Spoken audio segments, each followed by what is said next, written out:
Take 1 million. Wenye tuko nyuma tunaona. Kiharu primary. Hakuna shule kama hiyo lakini just for demonstration. Kiharu primary. Then constituency X primary. Sitaki kusema ine. Hivi ndivyo tulifanya kazi. Nikipeleka hii check na huyu MP apeleke hii check, both 1 million.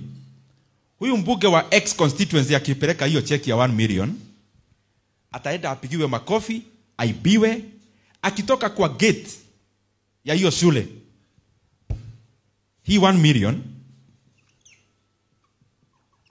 akiondoka tu hivi, kwanza anaondoka na 160,000. 160,000. Si mnaelewa ni ya nini? Nitanidi kusema kitu hapo. 16% ni nini? Hapo mnaelewa. Hiyo anaondoka nayo kwa gate.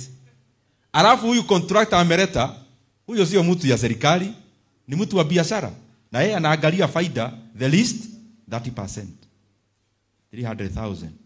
So, mbunge hajaiba, CDF chairman hajaiba, mwalimu hajaiba, lakini mbunge akipigiwa makofi akifika kwa gate hivi, anaondoka na 460,000.